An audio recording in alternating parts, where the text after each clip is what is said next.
સૌ પ્રથમ આપણા બધાને આમંત્રણ આપી બોલાવનાર પરમ પૂજ્ય પરમ આદરણીય તુફાનપુરી મહારાજ, અહીંના સંતો બધાના સાથ અને સહકારથી આપણા બધાને ભજન અને ભોજનનો લાભ આપ્યો, એકબીજાના દર્શન કરાવ્યા, તે બદલ આ પરિવારને લાખો લાખો વાર વંદન। આપણી વચ્ચે પરમ પૂજ્ય પરમ આદરણીય હંસપુરી મહારાજ, નારણપુરી મહારાજ, બકુ મહારાજ અને મણિ મહારાજ, વ્યાસપીઠ ઉપર મહાપુરુષો આવેલા સંતો બધાને મારા જય ગુરુ મહારાજ। મારા વાલો તમને હું આપણે દેશી ભાષામાં કહીએ, દેવાળો હોય કે એક ઉર્દુ કાલે કે દેવતાને કે હાર કળો કટારવો હોય ને તો તું હાસુ હાસુ બોલ, નહીકર થારું ઠેકોણું કરવું હોય તો હાસુ બોલી જા, નહીકર થારું કેદી ઠેકોણું થાય નહીં તો હાસુ બોલો યાર, હાસુ બોલો તો ઠેકોણું થાય, નહીકર કોઈ દિવસ ઠેકોણું થાય નહીં। હાસુ હોય સતગુરુનું નામ આપણે જય બોલીએ, આપણું અંતઃકરણ સાફ થાય, આપણું કલ્યાણ થાય।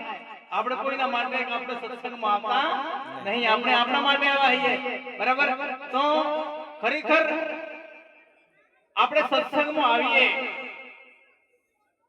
તો દિવસે દિવસે આપણામાં કોઈ ફેર પડવો જોઈએ, અને ફેર ના પડે અતએવ અનેવા રહીએ તો કોઈ દિવસ વેદ પર હે નહીં। હવે એક વિચાર કરો, તાવ આવેલો હોય અને ચોકલેટ આલીએ તો કોઈ દિવસ કામ માટે કરો? હું કરી પર ડાયક્લો આલવી પડે, કેવી આલવી પડે? ડાયક્લો ગોળી આલવી પડે તો તાવ મટે ને કરવી તો લાગે, કામ મટાડવું હોય કે તો આ કરવું તો હને બેઠવું પડે, બરાબર? કે कुछ पाना है तो कुछ खोना भी पड़ता है, बराबर?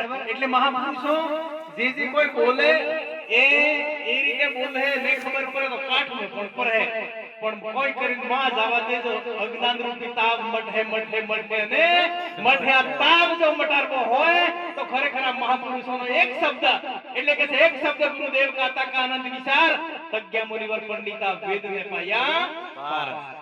આવા જો શબ્દો, એક જ શબ્દ જો આપણા જીવનમાં સાહેબ ઉતરી જાય તો બેડો પાર થઈ જાય। મગરાય તો મોટો ખેર નો ઢગલો હોય ને, એક જ જો ફૂડકી આગની પડી જાય ને સાહેબ તો બળીને રાખ થઈ જાય। એમ જો બરહોનો જો અંધકાર હોય અને આવા સંતોનો જો સત્સંગ એક જ જો તણખેલું જો આપણા જીવનની અંદર જો ઉતરી જાય તો સાહેબ આ બધું હે અજ્ઞાન રૂપી તનખલું બળીને